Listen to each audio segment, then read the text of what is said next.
गंदम आपके पास शॉर्ट पड़ गई है, पानी आपके पास है कोई नहीं है। इंडिया में पिछले साल 44 अरब डॉलर डायरेक्ट फॉरेन इन्वेस्टमेंट आई है। हम तो 1 अरब डॉलर के रुल रहे हैं ना, वो 44 लोग लेके आए हैं उनको।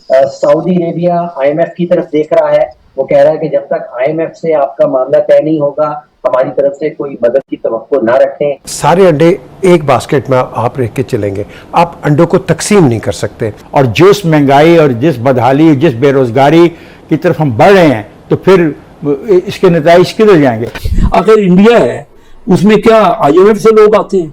वो भी तो अपनी और उनकी इकानमी का ये हाल है।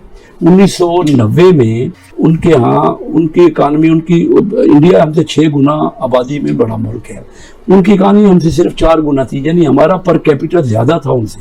ये पिछले 32 साल में उनकी इकानमी 11 गुना हो गई है और उनका पर कैपिटल तकरीबन डबल हो गया हमसे। सही है। और वो IMF के बाद जाते नहीं है। सही है। हमने अपने आप को ठीक करा। मेरा मतलब सिर्फ ये, अब बात को खत्म कर रहा हूँ कि सिर्फ IMF और वर्ल्ड बैंक या सऊदिया यही नहीं देते हमें। अगर अपनी इकानमी, हमें बिजनेस को समझते हैं, अपनी इकानमी को मजबूत करें। इंडिया में पिछले साल 44 अरब डॉलर डायरेक्ट फॉरेन इन्वेस्टमेंट आई है। हम तो 1 अरब डॉलर के रुल रहे हैं ना, वो 44 लोग लेके आए हैं उनको। अगर उनकी इकानमी कंडूसिव हो जाए, हमारी हुकूमतें अपने मुल्क को ऐसा बनाए कि बाहर के लोगों के लिए अट्रैक्शन हो और वो यहाँ आए। हमारे यहाँ 1.5 अरब डॉलर की आई है पिछले साल। कोविड उनके यहाँ ज्यादा आया, ये कहते हैं कोविड की वजह से। कोविड तो इंडिया में ज्यादा आया, लेकिन ये फैक्ट है, आप चेक कर लीजिए। अच्छा, बांग्लादेश में आ रही है सारी बाहर के पैसा ही। हम क्यों डिफॉल्ट हो रहे हैं? हम डिफॉल्ट हो गए। डिफॉल्ट होने से मैंने कल ये बात की है कि हम पड़े हुए इलेक्शनों में, या हम कह रहे हैं लॉन्ग मार्च करो, या ये इररिलेवेंट हो गई ये बातें। इस वक्त मुल्क बचाओ, सबसे बड़ी बात यह है कि हम मुल्क को बचा नहीं पा रहे। सब मिलके बचाओ, सब कुव्वतें मिल जाओ और मुल्क को आप ना बैठ के उसको बेहतर करो। हम मुल्क तो हमारे हाथ से निकल गया है। उधर से 44 अरब रुपया भारत को अरब डॉलर की इन्वेस्टमेंट आती है। पाकिस्तान में 1.5 अरब डॉलर की आती है, जबकि हमें उस वक्त के वज़ीर-ए-आज़म इमरान खान की तरफ से बार बार ये सुनने को मिलता था कि बड़ी मकबूल पॉलिसी है, दुनिया भाग के पाकिस्तान आ रही है। तो क्या समझते हैं कि ये माजी की हुकूमत की, इसमें कोई उनकी माशी टीम की यह नालायकी रही है कि वो पाकिस्तान को इस काबिल नहीं बना सके कि लोग यहाँ आए बैरूनी सरमायाकारी लेके? ये भी दुरुस्त है कि 90s में 80s में हमारा रुपया इंडियन रुपये से ज्यादा मजबूत था। जी, हमें ब्रेक की तरफ जाने का कह रहे हैं। और इस 3.5 साल कारकर्दगी से पहले ये सवाल होना चाहिए कि वो जो पहले रहे 30 साल उन्होंने कौन से गोल खिलाए। तो हमें मजबूरी तौर पर देखना चाहिए कि हम सब जिम्मेदार हैं इसके, कि हमने मुल्क की मीशत को खोखला किया, हमने सरमायाकारों को दौड़ाया। बल्कि मैं नाम लूंगा, ये फिर बस पीपल्स पार्टी वालों को होगा प्रॉब्लम, कि भुट्टो साहब ने बड़ा जुल्म किया था जो कमाया गया, नेशनलाइज किया गया। हमारा इंडस्ट्रियलिस्ट भाग के बांग्लादेश गया है, हमारा इंडस्ट्रियलिस्ट गया है भाग के दुनिया भर में। हमने खुद अपनी मीशत का गला दबाया 70 के आगाज में, और उसके बाद मुसलसल दबाते रहे।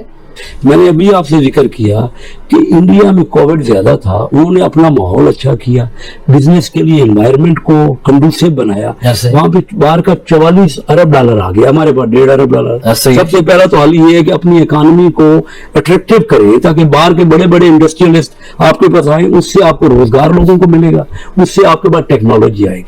अच्छा, दूसरा हाल ये है कि आप डायरेक्ट टैक्स लगाएं। हमारे यहाँ जितने टैक्स मिले, अमीर आदमी ने इन 2 सालों में जितने भी बड़े बड़े कारोबारी है, मैं उनका नुमाइंदा हूँ, चैम्बरों में से आया हूँ। सही है। उन्होंने बड़ा ही, सिर्फ पाकिस्तान में पूरी दुनिया में कोविड की वजह से रेट चीजों के बहुत बढ़ गए और उन्होंने बड़ा नफा कमाया।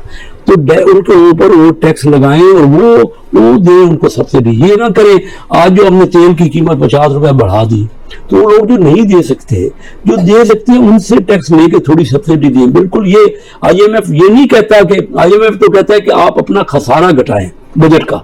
इस वक्त हमने बजट में रखा था 2700 अरब रुपया खसारा होगा, वो 4000 अरब तक तो बजट का खसारा पहुंच जाएगा। इसी 1300 अरब और बढ़ गया। तो ये मेरा ये हल है कि डायरेक्ट टैक्स लगाए।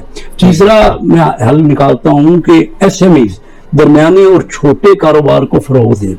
अब देखिए, इंडिया में उनका जो टोटल टैक्स है, ये मैं आपको स्टेट बैंक की फिगर दे रहा हूँ, इंडिया में जो उनका टोटल लोन होता है ना, कर्जा, वो 100 में से 85 बड़े हो जाते हैं, 15 छोटे दरमियाने कारोबार जो लाखों होते हैं, करोड़ों होते हैं, ऐसे ही है। वो तो थोड़े से होते हैं बड़े वाले, उनको 15% जाता ठीक है। है। बांग्लादेश में 12% जाता है, छोटे जो ग्रामीण बैंक जी। है या ग्रामीण बैंक, उनके 12% जाता है। आपसे दुरुस्त कह रहे सही। हैं। पाकिस्तान में सिर्फ 7%, 93% बड़े को जाता है। जब आप छोटे को कर्जा ही नहीं देंगे वो कारोबार तो कैसे कैसे लोग बढ़ेगा? आपके पढ़े लिखे बच्चे, अच्छा उसी कारोबार को फरोग मिलेगा। कारोबार वो जो वो मेहनत कर सकता है ना, जितना परसेंटेज वो कमा सकता है उसको पैसा दे, लोन दे। जैसे ग्रामीण बैंक की बड़ी अच्छी इन्होंने और एक बड़ी कामयाब मिसाल है। अब उसके अलावा देखिए ना, हम ये चाह रहे हैं कि चार्टर ऑफ इकॉनमी और चार्टर ऑफ डेमोक्रेसी करें, मिल के बैठे कि भाई इकॉनमी का सब मुश्तरका तौर पे हल निकालें। ये कोई एक पार्टी के पास या एक ग्रुप के पास इसका हल नहीं है, ताकि उसका मसला हल कर दें ना। और उसके अलावा मैं ये कहता हूँ कि ये जो नेशनलाइज्ड यूनिट है, बहुत बड़ी बात मैं आपको करने लगा हूँ।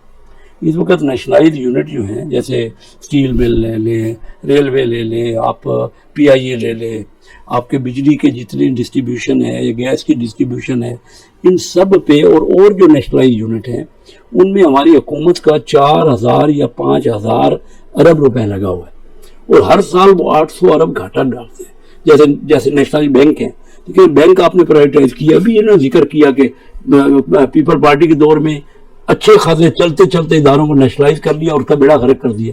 कुछ बैंक आपने प्राइवेटाइज किए तो उन्होंने नफा देना शुरू कर दिया ना। आज नेशनल बैंक के जो शेयर का भाव है, नेशनल बैंक तो सबसे बड़ा बैंक था ना, उसके शेयर का भाव है 35-40 रुपए, और मुस्लिम कमर्शियल का शेयर का भाव है 230-35 रुपए। सही। ये कहा नेशनलाइज्ड यूनिट्स को, जिसमें 5000 अरब रुपए हुकूमत का लगा भी हुआ है और 800 अरब घाटा भी निकालते हो। जब आप प्राइवेटाइज करोगे, लोग आएंगे वहां इन्वेस्टमेंट करेंगे, तो वो सारा घाटा जो आपका 800 अरब है वो खत्म हो जाएगा ना। हुकूमत को इस वक्त ये चाहिए, सिर्फ IMF कुछ नहीं आपका कर सकता।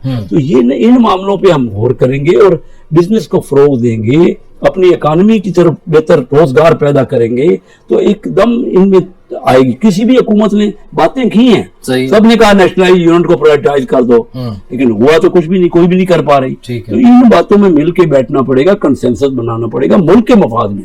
इसमें किसी एक पार्टी की बात नहीं है, ये मुल्क का मफाद, लोगों का मफाद। बिल्कुल सही होगा, बिल्कुल सही होगा। मजहर साहब, हमारे पास चंद सेकंड्स रह गए, आप इसमें कुछ इनपुट। शेख साहब ने बड़ी जबरदस्त बात कर दी है, चूंकि ये अवामी नुमाइंदे भी हैं और 35 साल पहले कराची चैम्बर ऑफ कॉमर्स के सदर रहे, बिजनेस करते हैं। इनकी बात बड़ी अच्छी है कि हमें बतौर पाकिस्तानी सोचना चाहिए इस मुश्किल से निकलने के लिए। सिर्फ ये नहीं कि IMF हमें रास्ता दिखाए तो हम देखें, हमें खुद से भी बहुत से काम करने चाहिए। जी बिल्कुल सही है।